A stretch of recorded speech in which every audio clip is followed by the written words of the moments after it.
No versículo 4 a 6, aparece então o segundo convite. Enviou ainda outros servos, com esta ordem: dizei aos convidados: eis que já preparei o meu banquete, os meus bois acevados já foram abatidos, e tudo está pronto. Vinde para as bodas.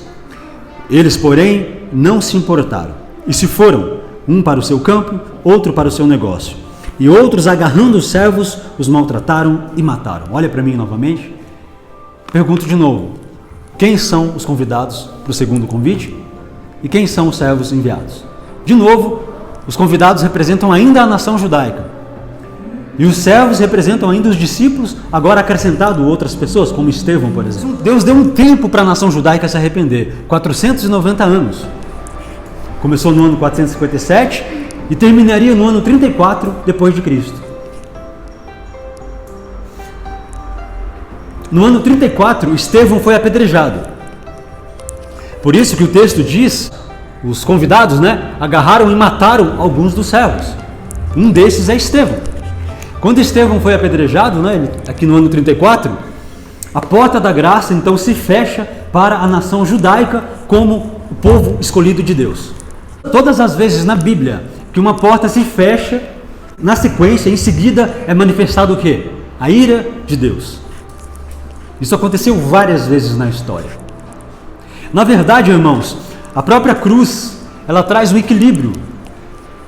De um lado, nós temos o amor e a misericórdia de Deus.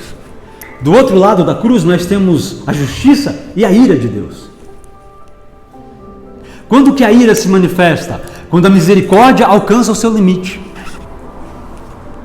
A primeira vez que uma porta se fecha no universo foi no céu. Depois que Lúcifer havia se rebelado contra Deus. Deus deu a ele um tempo para que ele se arrependesse e voltasse atrás, mas ele persistiu na sua rebelião, e chegou um momento em que Deus disse: basta, a porta se fecha para você, o Espírito não mais vai atuar no seu coração, e agora ele se transforma no quê? No diabo. Depois que a porta se fecha, não volta mais atrás. A segunda vez que a porta se fecha na história foi no dilúvio. A porta da arca se fecha, 7 dias depois se manifesta o quê? A ira de Deus através do dilúvio. Isso também aconteceu em Sodoma e Gomorra. A porta da casa de Ló se fecha, está escrito lá que a porta se fecha, e logo em seguida a ira de Deus se manifesta. Por quê? Para aquele povo, a misericórdia dele chegou no limite. Eles ultrapassaram o limite da misericórdia de Deus, então vem a ira de Deus. E várias vezes aconteceu isso na Bíblia. Alguns povos pagãos do Antigo Testamento também foram ceifados por causa da sua rebelião constante contra Deus. E a nação judaica também ultrapassou o limite da misericórdia de Deus no ano 34. Bom, qual foi o resultado então da rejeição ao convite? Olha o versículo 7, o que aconteceu lá. O rei ficou o quê? Irado. E enviando as suas tropas, exterminou aqueles assassinos e lhes incendiou a cidade. Que evento foi esse? De qual evento o texto está falando? O ano 70, exatamente, a destruição do templo. Quando aconteceu isso? No ano 70 depois de Cristo. Ou seja, no ano 34 a porta se fecha para a nação judaica e no ano 70 é manifestada a ira de Deus. E mais uma vez o templo é o quê? Destruído. Se você estudar a história, você vai perceber que mais de 1 milhão de pessoas foram mortas no cerco de Jerusalém. Jesus havia predito isso, lá em Mateus 24, versículo 2. Está vendo tudo isso? Não ficará aqui pedra sobre pedra que não será derrubada. Jesus predisse isso para os seus discípulos. Como os discípulos estavam preparados para isso, nenhum cristão foi morto. A história diz, irmãos, que quem destruiu o templo foi o imperador Tito. Na época, ele era o imperador de Roma. Mas Tito não queria destruir o templo. Isso foi contra a vontade dele. Ele apelou para o povo judeu para que o povo se entregasse, não lutasse. Mas o exército de Tito desobedeceu às suas ordens e agiu por conta própria. E ele perdeu o controle. Sabe por quê? Porque o controle não estava nas mãos de Tito, o controle estava nas mãos de Deus. E a destruição do templo foi a manifestação da ira de Deus sobre aquela nação. E o que me assusta, sabe o que é? É que a destruição de Jerusalém é uma representação do que vai acontecer no final dos tempos. Mais uma vez a porta vai se fechar. Mais uma vez a ira de Deus vai se manifestar.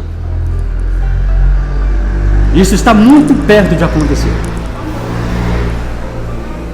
Bom, agora vamos ao terceiro convite. Presta atenção agora que nós estamos entrando nessa história.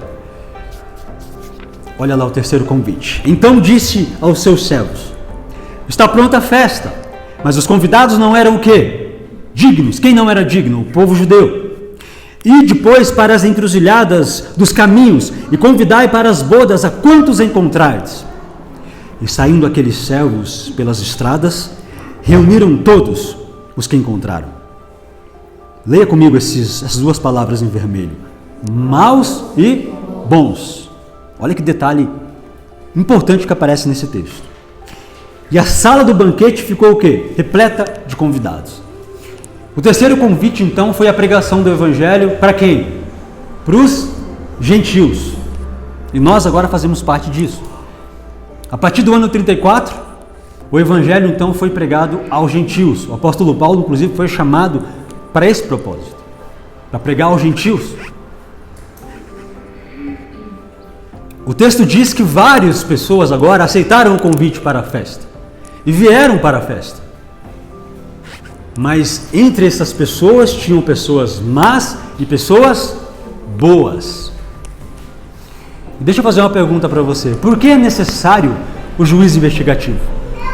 Qual o propósito do juízo investigativo? Por que é necessário uma festa de casamento no céu? Sabe por quê? Porque dentro da igreja tem dois grupos de pessoas: maus e bons, trigo e joio.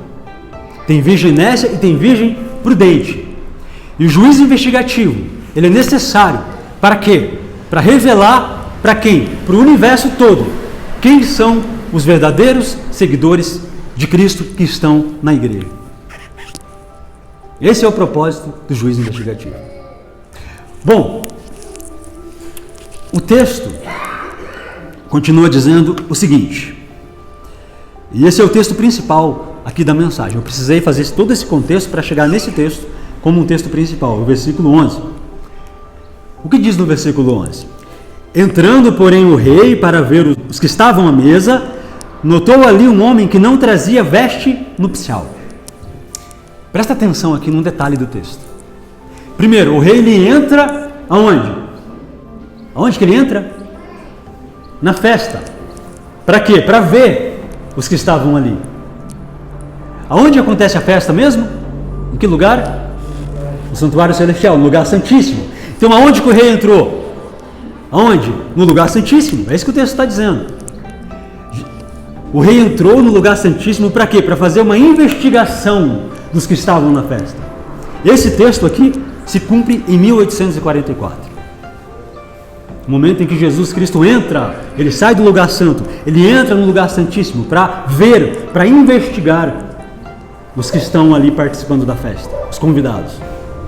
Por isso, nós somos os convidados para a festa e não a esposa, por essa razão.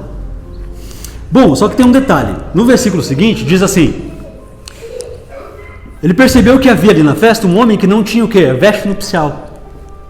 Aquele homem não estava com a roupa adequada para aquele evento.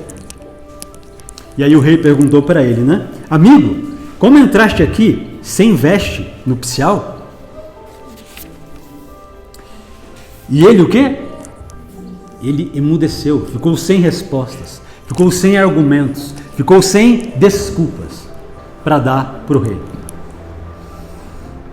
Se você for no livro de Amós, capítulo 3, versículo 7, lá é dito que certamente o Senhor Deus não fará o quê? Coisa alguma sem antes revelar os seus segredos aos seus servos, os profetas.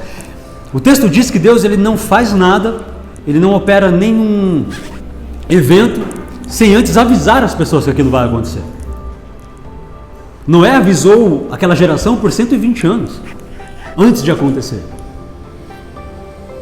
E sabe por que esse homem ficou emudecido, sem desculpas? Ao ele ficar sem desculpas, ele condenou a si mesmo. Sabe por quê? Porque ele sabia que era necessário usar aquela roupa para entrar naquela festa. Ele tinha informação, ele sabia, ele tinha conhecimento. Ele não era sincero e muito menos ignorante. O fato dele entrar na festa sem a veste nupcial foi uma afronta ao rei.